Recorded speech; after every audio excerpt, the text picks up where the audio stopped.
This recording is on self-esteem and it comes from chapter 2. So, self-esteem is made up primarily of two things: feeling lovable and feeling capable. I think those are huge parts of self-esteem, is that we feel like we're worth it for other people to love us and we feel capable of doing things. But let's get in further to a definition of self-esteem.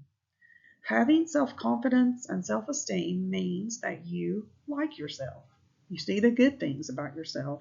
You feel proud of yourself and what you can do. You feel happy with who you are as a person. You believe in yourself and you know that you belong.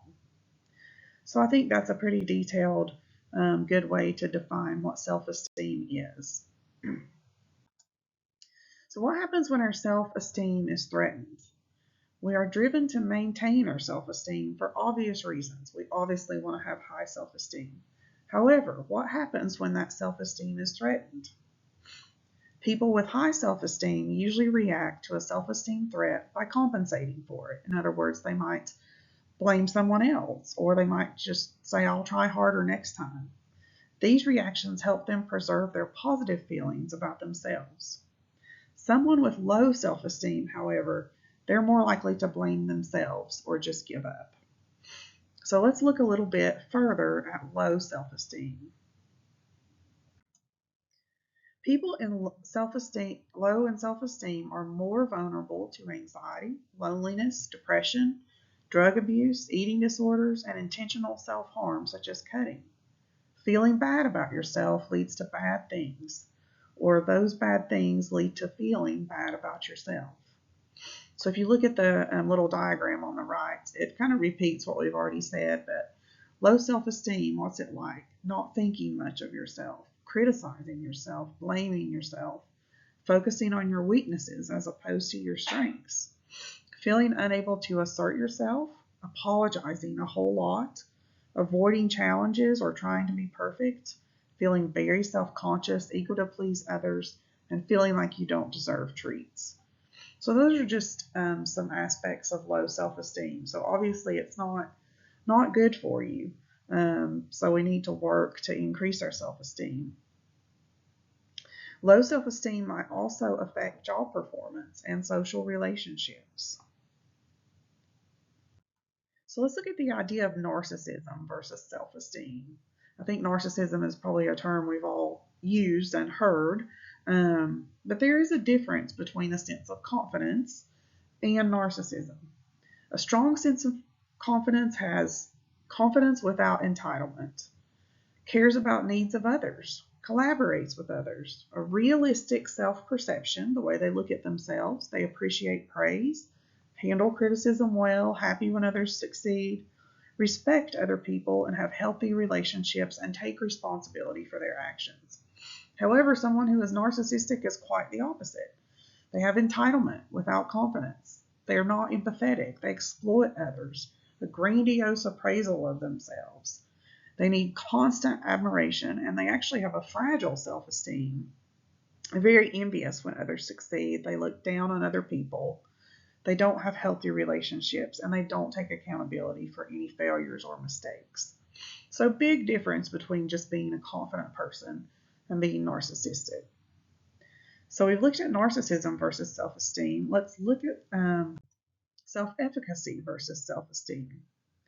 Self efficacy leads us to set challenging goals and to persist. When problems arise, a strong sense of self efficacy leads people to stay calm and seek solutions rather than ruminate on their inadequacy. And if you look at the chart to the left, you'll see further that these are two different concepts. Self esteem is stable and universal. The awareness of good possessed by the self and the level of global self regard that one has for the self as a person. And that's rather stable. Our self esteem tends to of course, it goes up and down, but pretty much tends to be stable throughout our life.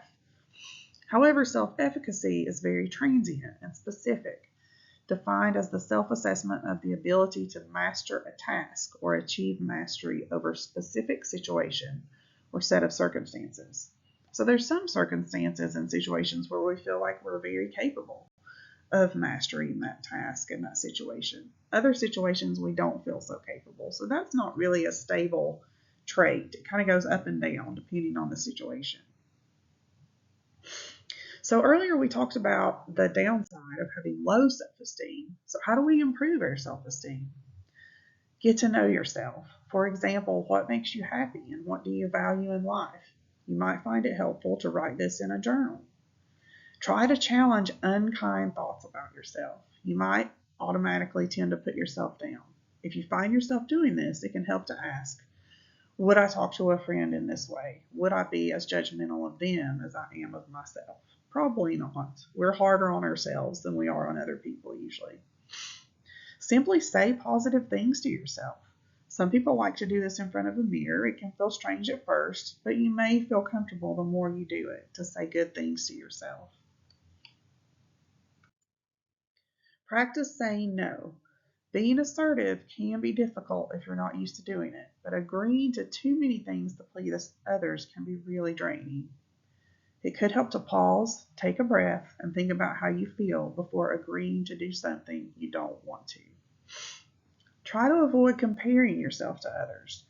I know we, in a excuse me, the other lecture on their sense of self and who we are, we discussed that we often define who we are based on comparing ourselves to others, but try to avoid doing that.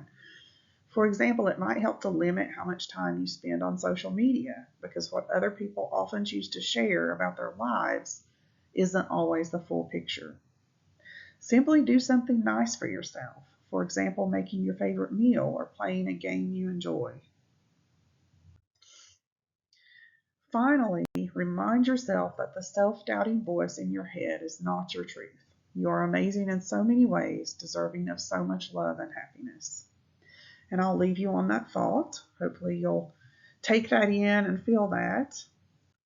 And thank you for listening, and please reach out with any questions.